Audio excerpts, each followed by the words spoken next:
when I'm looking at the running backs and wide receivers group in particular, I see a lot of value and I see a lot of quality. You've written about this really outstanding bumper crop of running backs, but in particular, a guy that I think everybody believes is the best running back on the board in Bijan Robinson. Is there anybody that's going to be able to unseat him with a great combine performance this weekend?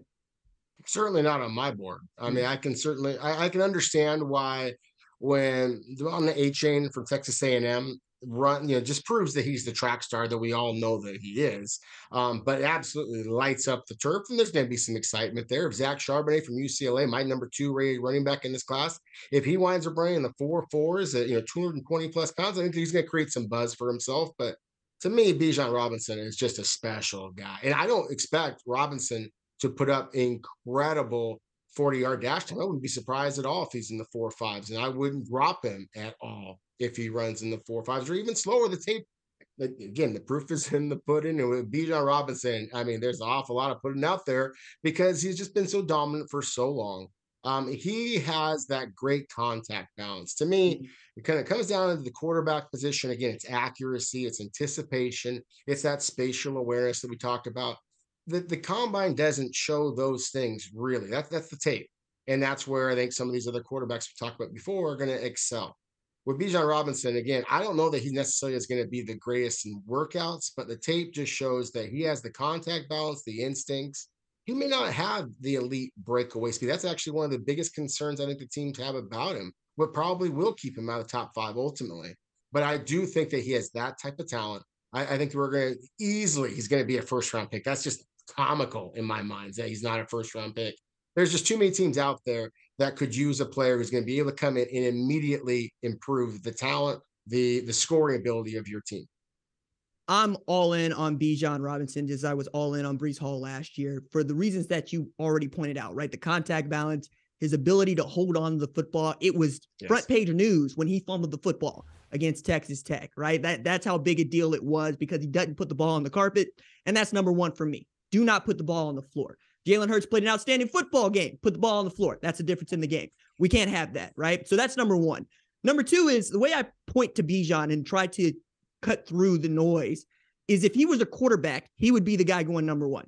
Because he has that sort of personality, that sort of attitude, that sort of charisma, and that sort of trust from not just the folks he plays with, but the fan base in general. You will not find anybody that has any bad things to say about Bijan Robinson or, to that point, Roschon Johnson, who was a quarterback that made the transition to running back to become the ultimate team guy. So that's my transition to ask you, which running back do you think you get the most value for, perhaps in that 2 through 4 round? Well, certainly Roschon Johnson is one of them. There's a couple of different guys. Izzy at Pitt, Abikandi, I always butcher his name. Yeah. Mm-hmm. Yeah. I mean, I can't butcher, or I can't pronounce his name apparently, but I really need to, because I think he's going to come into the NFL and really be successful. He's a guy who I think is kind of interesting in this combine setting because, he had so many long touchdown runs for the Pitt Panthers this past season. Just absolutely breakout performance for him. But at the same time, you don't see that 4.3, 4.4 kind of speed. I'm curious to see what he runs. Certainly, Pitt's offensive line did a great job of blocking for him, but he had so many breakaway runs that if he can kind of prove that he has the electronic time to match up with all those big plays, I think that he is somebody that can kind of boost his guys. Not necessarily a second round back. I don't love this running back class in terms of, I don't know that you're necessarily going to see a lot of backs come off the board in the second round. I think that 3rd, 4th, 5th is really kind of the money spot there. I am a big fan of Chase Brown. I don't understand how you can be as productive as he was and put Illinois in as many games as he did, almost single-handedly, obviously, with his brother as well. On the flip side, I mean, there's an awful lot of good football being played by Illinois. But my point is, Chase Brown is a really good player that I don't think gets nearly enough attention. And RJ, I just respect you too much to not say the guy that I just love. I've watched him dominate for 3 years in a row, and the fact that we talked about size, how it can be an issue. But Deuce Vaughn, my goodness, he is just terrific. My man. And so I have to mention him as well. I mean, I understand he's going to drop on it, in the draft. So did Darren Sproles. I think that he is. I think I struggle with using that kind of comparison to anybody, especially obviously 2 Kansas State players. but I just see a shorter back that is so tall in talent that I really think that we are going to see he and a lot of the shorter players in this draft class. Again, like some of the guys I think are going to be the fastest times are going to be some of the shortest guys. And I think that to me is one of the kind of cool things about this 2023 class as a whole. Well, I wouldn't shy away from saying Darren Sproles because I asked him about it and he said that's the blueprint. Like he loves it. He wants to pull that in. And to meet Deuce Vaughn is to understand he carries that weight. I also enjoy that, that dude was the only returning first-team All-American in the Big 12 last year, and all he did was prove that once again at Kansas State. And there are lots of shorter backs to boost his cause. I mean, Boston Scott, what he was able to do at Philly, is 5'6", about 200 pounds. Deuce is going to continue to get bigger and stronger, and he's going to remain as fast as he is.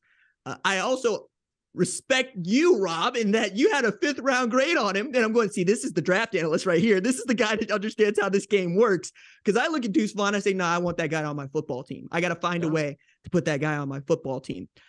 On the other hand, I'm looking up at Chicago at the 1 spot that many people think they should trade out of to get Justin Fields some more help and or even boost their defense, which is a way of helping Justin Fields. My way of getting to that is to take a look at this wide receiver class, right?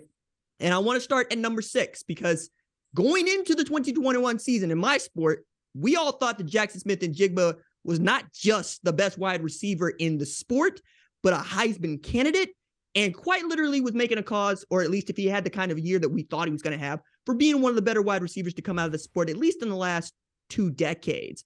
You got him at number 6. What do you think are the holds up? What are the things that you want to see from a JSN at the combine? Honestly, as far as the combine, I want to see that he's healthy. I want to have a conversation with him. I don't expect Jaxon Smith-Njigba to run a very good 40-yard dash time. I'm expecting something mid 4.5s. And that might startle people. I think that's what his game tape says. That said, I absolutely love him. To me, he's a top 50 player. It's kind of like talked about with Bijan Robinson. And I think, again, might not run quite as well as people think. And there might be all this scuttlebutt. Oh, is Bijan going to drop down the draft? Is Jaxon Smith-Njigba going to drop down the draft because he ran a little bit more, a little bit disappointing? Look at these 16, 20 receivers that ran faster than him. How can you justify using a first-round pick on him? I can tell you how. Did you see Garrett Wilson last year? Did you see Chris Olave last year? Did you see Jaxon Smith-Njigba last year? Because it was JSN who was the most productive of the bunch. The one that obviously put the team on his shoulders throughout the Rose Bowl was unbelievable, legendary performance. I just love the game. To me, he reminds me, I've seen some comparisons to lots of different players. To me, he reminds me a little bit of Keenan Allen. Keenan Allen was a safety back in the day. Nick Saban wanted to keep him at safety, and famously, at least that's the story I've been told. But obviously he's become an all-pro wide receiver for the San Diego and Los Angeles Chargers. I love his size. I love his physicality. I love his want to. I love his hands, his ability to take the pop and still keep running. I think that he is a total package except for speed. And so to me, just the way I love Keenan Allen coming out of Cal all those years ago and love the fact that he had that defensive mentality, that's something I see with JSN. That I don't know that he's going to be a first-round pick when it's all said and done. And I don't think that that's necessarily a bad thing. I think that, again, the NFL is all about size and speed and all that. He's got great size. I don't think he's going to have the great speed. If he does run well, then yes, sign me up as a first-round pick. Even if he doesn't, sign me up as a top 50 pick. And I think a guy is going to come into the NFL and have a very long, very distinguished, very productive career. I'm curious to see how it goes through the interviews because he will be asked over and over again about the 2022 season and why or why not he chose to play or didn't play in aspects of it. I mean, I remember being at the Ohio State-Iowa game, and both producer Tyler and I were there, and we saw a bit of JSN, but not a lot of JSN. And then he kind of faded, right? And we were trying to figure out what the hammy was doing. And if he runs, that'll be a win for me in and of itself because I want to see smooth. I want to see fluidity. But I also am interested in the other guys that he's going to be measured against. I believe number 1, got the guy from Texas Christian. How about that? Quentin Johnston, 6'4", over 200 pounds. I'm going to start with this. I'm going to get a little bit of my head of myself, but when I hear a guy can high jump 6'10", and he's a wide receiver, and he can go high point the ball the way that Q Johnston does, what's the upside, or excuse me, what's the downside to going to get a guy like Quentin Johnston just as soon as you might be able? Well, because I wish that the game tape with Quentin Johnson was as good as the highlight reel, Mm. because you see those highlight reel plays and you're like, oh my goodness, this guy is easily the best receiver in the draft. As you say, he's 6'4", he's 210 pounds. I'm expecting him to run very, very well. I certainly expect him to run faster than Jaxon Smith-Njigba, as we mentioned a moment ago. I expect him to be a much more explosive athlete in every which way. He doesn't catch the ball half as reliably as Jaxon Smith-Njigba, however. And that's one of the concerns. And you mentioned the high pointing. That's actually one of the concerns I have, is I don't see consistently with Johnson him high point the ball. If you have all that great height, then truly take full advantage of it by getting those arms up. I've been a vocal critic at time of, again, another player in Seattle, the Seattle Seahawks, and DK Metcalf, as physically dominant as he is. There are times where he doesn't use his height to his advantage. Tyler Lockett at times, as diminutive as he is, actually is sometimes does a greater job of really maximizing his entire catch radius. And that's one of the things I want to see Quentin Johnson do a better job of. And so those are the biggest things for me. I still have him as the number one receiver in this class, because I think if you can get him to catch the ball more consistently, and again, high pointing being a big part of that, then I see a guy who can absolutely take over the game. There's not many guys who are 6'4", 210 pounds that can do his little spin off of contact and go. And we saw it, in game after game for TCU. So to me, there are better players right out of the box, the wide receiver position. Jordan Addison, USC, to me, he's going to walk in, and be very successful in the NFL. We already talked about JS, and there's a lot of receivers who I think are going to come in and be very good in the NFL. The one who has the highest upside, the one who's likely to get drafted earliest, if the NFL draft has been any, history is any indicator, is going to be the guy who has the highest upside. That is Johnson. I want to stick with wide receivers here and a couple more offensive questions before we get to the defensive players on this list. But why don't I see more NFL teams, franchises, doing what Cincinnati, I think, has just made famous? Hey, we got the best quarterback. Let's go get his best wide receiver, or let's go get the best wide receiver, go get the best quarterback, stick them together, right? Tua Tagovailoa and Jalen Waddle, Jalen Hurts and Devontae Smith. I think there's something to CJ Stroud playing with Garrett Wilson in New York, or CJ Stroud playing with Chris Olave in New Orleans, or even trying to figure out how to put Bryce Young in the same room as Jameson Williams at Detroit, or John Mechie in Houston. What do you think about pairing these guys up with guys that they've played with and more or less have a chemistry already built in with? I think, sir, this is why you have your own show, is because I think you're onto something. And I think NFL teams are increasingly gravitating toward this as well. It's just the camaraderie, just the rapport that you've already built with a former teammate. I mean, each other, the words are going to come out of each other's mouth before they say it.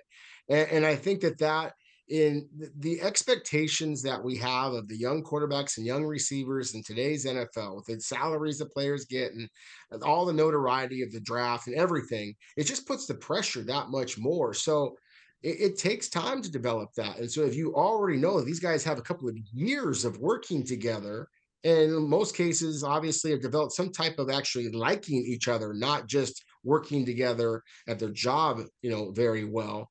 And so, yeah, I think that's going to be important. I think that you're going to see young quarterbacks have more of a voice in who the general managers and head coaches should be looking at when it comes to those types of relationships. Again, if these are players that you trust, and if you're investing in a draft pick this early, then you should be trusting those players that much.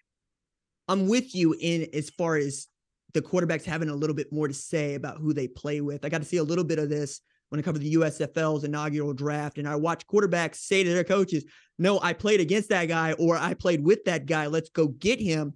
And then I get to see that develop over time, or even already in. I guess an example of this last year would have been Brian Scott and Jordan Sewell with the Philadelphia Stars. But it was fun because they already knew what they were doing. It's everybody else catching up to what they were doing. That's a lot of fun to see and watch. Last question on that front, and as far as the quarterbacks and the wide receivers being paired up, if you're going to do that, right, who do you think is in the best position to do that right now? As far as NFL team? Yes. One of the things I've been kind of thinking around in my head is I think the Indianapolis Colts. And of course, all of us are thinking about Indianapolis with the combine and everything being there. But that's a team that jumps out to me, is that they have to make a decision at the quarterback position. And so I think they could be in a position to potentially go with a CJ Stroud in the first round. And then if Jaxon Smith-Njigba is there in the second round, then be able to kind of, just make that same type of a move with obviously two rookies. Hmm. That's the club that really jumps out to me among this group. I'd have to kind of think about that. I mean, obviously, all the different Alabama players, there's so many different possibilities with that one. But yeah, that's not. There's no obvious fits for you unless you have a team for me, or but nothing's job. I'm not drawing stuff off the top of my head.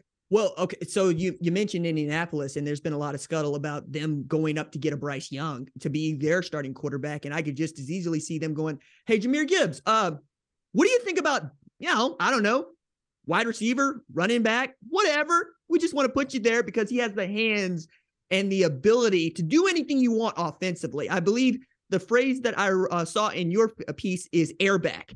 Number one, what's an airback to you? And number two, do you think that Bryce Young and Jahmyr Gibbs might fit what Indianapolis is trying to do in their rebuilding? Absolutely. Well, first off, what the airback is to me is exactly what Jahmyr Gibbs is a guy who can lead your team not only in rushing yards but receiving yards. And so it's just going to be a guy who is, yeah, it is. I mean, the statistics are insane.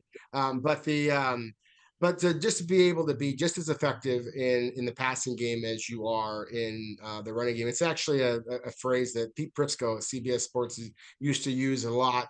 And it's like I kind of have to acknowledge Pete with this term because I think you're seeing so many running backs in today's NFL who fit that moniker. And you mentioned a great one in Boston Scott with Philadelphia, Kent Gainwell. I mean, it's like almost all of the backs in Philadelphia kind of fit that mold. And I think that's the thing that when you mentioned Indianapolis Colts to me, I immediately thought Jonathan Taylor. Like you're going to invest in a selection like a Jahmyr Gibbs, you would think that you would want him to be the head guy in the backfield, but not necessarily. If you have a guy as good as Jonathan Taylor as running downhill and you pair him with a running back who can catch the ball in the backfield or be a slot receiver or be just a regular old receiver, there's no doubt in my mind that Gibbs has the speed and the hands, the body controls, the route run to be able to do any of those things. I think that you could kind of do something like that. And I think you're seeing more NFL teams, in my opinion, who are going to look for quarterbacks who don't necessarily have that massive arm, but are accurate in the short to intermediate levels and can scoot around a little bit. And then again, if you build your game around running backs and tight ends, and this is a tight end class that you could justify that type of move as well, then I think that you're going to see some teams kind of tinker around with formations and things like that so much because of this running back class, this receiver class, this tight end class. It's a pretty exciting offensive group. It's just smaller and shorter than we've been expected, than what we've seen in years past. Well, we're playing a different kind of football. And to your point, like thinking about Jonathan Taylor, fantasy GM, why not do the Joe Burrow, Jamar Chase, Samaje Perine, Joe Mixon mix? Yeah, Jahmyr Gibbs, Bryce Young to Michael Pittman and Jonathan Taylor. All of a sudden, I'm giddy watching you play football. One thing to go out on this is Kyle McCord is in a battle right now with Devin Brown to be the starting quarterback at Ohio State. That guy's going to inherit Marvin Harrison Jr. Kyle McCord and Marvin Harrison Jr. won 3 state championships at St. Joe's in Philly. If they play together and play well, you're also talking about another group of guys that could be playing football together for the better part of a decade by the time they're NFL rookies. I'm really fascinated by watching guys grow up together. On the other side of the ball, I feel like I'm being punked sometimes here, Rob, because I know who the best prospect is on the defensive side of the ball in this NFL draft. It's Jalen Carter. It's not a knock against Will Anderson Jr., who is outstanding, and I love watching play football. But I don't see too many Jalen Carters growing on trees. And last time I watched football, any level, the guys with the best defensive tackles, the noses, those are the ones for which you have no answer. Hey, what are we going to do about Aaron Donald? I don't know. We're not going to block him. What are you going to do about Jordan Davis? I don't know. We're not going to block him. Am I onto something here, or am I still the only person in Crazy Town? No, I think you are onto something, and at least that's the way the NFL teams are going to approach this as well. Is that the truly dominant defensive tackle is so darn rare that if you get one, then you can just kind of tilt the game in your favor a little bit. It's a lot easier to find those other players. I think that Will Anderson Jr. is the best defensive player in this draft class, but I think that the guy who's worth more to NFL teams and therefore is going to be the first selection of the defensive players is going to be Jalen Carter. I wouldn't be surprised if Chicago Bears wanted to just stay at number one and making him the selection if they can't get out. Just because the fact that, again, if there's only really two ways of winning in today's NFL. Either your quarterback is better than theirs, or you can somehow mitigate their quarterback so that your player can then rise up to the occasion, kind of a thing. And Jalen Carter doesn't have the sacks. If you really watch the way that teams have to shade blockers to try to slow him down, that's really the way the game is played. And you use the example of Aaron Donald. I mean, physically, Aaron Donald, Jalen Carter couldn't be more different. I mean, the defensive tackle I've actually used as a comparison for Jalen Carter that a lot of people out there may not. They'll hear about him. I've heard of him. I don't remember him being that dominant. Jeffrey Simmons, actually, the Tennessee Titans. To me, they're physically built similarly, and their ability to just hold and be strong at the point of attack, almost Ndamukong Suh like. And those are the two players that kind of jump to my mind with how Jalen Carter is built, and what the kind of havoc he can wreak inside. So to me, those guys are rare. There's a reason why Simmons still went in the first round, despite the fact that he's coming off a torn ACL, in the preparation for the draft. I mean, that just shows the type of value the NFL teams put in players like that. Again, of course, Suh was being number 2 overall those years ago, and his longevity is, proven itself as well. I love Will Anderson Jr., but again, pass rushers, especially ones at his size and surrounded by talent that he has and coming off a little bit of a down year for his unbelievable, level of success in the past. I think the Jalen Carter is the one that's going to wind up going earlier on draft day. I got giddy while Rob is explaining his Jeffrey Simmons comparison because it clicked for me. That's how much I love this stuff. But I also think it's important to say that we thought that Jalen Carter might have been the best defensive tackle on the 2021 Georgia team. And Agreed. Jordan Davis is lethal. Like, he's amazing. The idea that you had both of those guys, you could rotate them through. Anybody that's watching football, as opposed to watching the box score, understood what 88 could do inside. The other thing about Jeffrey Simmons, and I think this is interesting as it relates to Will Anderson, is Jeffrey Simmons was a guy that Nick Saban was waiting on to try to figure out whether or not he was going to go play at Alabama, right? Turned out he didn't. Turned out they had a scholarship available, while this dude from Tulsa, Oklahoma, waited patiently for that scholarship to become open so that he could commit down the street at Tulsa McLean. His name is Josh Jacobs. Josh Jacobs ends up being an outstanding return player and third down back for Nick Saban on those tied teams. But at that time, nobody would have thought that man would have been a first-round pick until Nick Saban told anybody, but mostly John Gruden, no, that's the guy. You want a guy that's going to be your bell cow back, go get Josh. And he has developed into that guy. He's going to get paid a lot of money in a few months' time because he's developed into that kind of guy. I wonder what Nick Saban is going to say to have me looking foolish about not necessarily taking Will Anderson at number 1, because it's there. Couple of questions to take you out on here, Rob. Who do you think has the best opportunity to run the fastest 40 time at the Underwear Olympics? I think, again, you got to look at just the guys who are proven track stars. So A-Chain at Texas A&M, Tyler Scott at Cincinnati, Tank Dell at Houston. What I love about all three of those players, though, is that all three of them are proven playmakers. They're not just track guys. There's going to be some guys who are going to be just those track guys. When you watch them on tape, they're not NFL or at least not high caliber NFL prospects. All three of those players, I think, are going to wind up being top 100 selections. I think their speed that they're going to show here is just going to justify it that much more. I'm also really fascinated to see what Devin A-Chain runs, because I'm a track guy. Like, that's what my letter jacket is for. I love watching dudes go fast, and that dude is otherworldly when he wants to be, and has an opportunity, I think, to go at John Ross's record of 4.22. Who do you think is going to be the strongest guy at this NFL Combine? Meaning the most reps on 225 for those that are uninitiated. Wow, that's going to be an interesting one. I'm kind of curious to see what Jason Avila, the guard center from TCU does. He's got a big, strong build to him. And so I'm kind of curious to see about Avila there. I think that it's interesting you mentioned the bench press. I think that is another one of those statistics that is exciting, but at the same time, it's more, what do we actually translate onto the field? And so John Michael Schmitz, the center from Minnesota, he is one of the more physically powerful guys. But if you want to just ask me who's the most powerful blocker, I think Osiris Torrance from Florida, possible first-round pick, Senior Bowl standout, big transfer from Louisville, all these different things. But his arms are long. And because of that, I don't know he's going to be able to get the bar up. You look at, I just saw like an advertisement. They were mentioning that the all-time record for bench press is still Stephen Paya from Oregon State. He had those short arms, a super powerful kind of a guy, and that combination really is what you're looking for. So look for one of those shorter armed interior offensive linemen to kind of chug their way to 40 plus reps this year. Hey man, the only national championship I ever won is in powerlifting. I got to tell you, these short levers, they do a lot of work. I'm not going to get mad about it. I understand what it means. I'm getting giddy for something that doesn't matter in football, but hey, I feel good about it myself, putting up 10, 12. Okay, cool. I still got it. I'm turning 36 this year. Let's make sure everybody understands it. I can still put up these reps. Last question for you on this front, Rob, and I'm asking you future cast, but are there guys that you're especially excited about in my sport, college football, that you want to watch going into this 2023 season that you're going, I'm circling that guy because I got to study up on him because I know I'm going to be asked about him this time next year?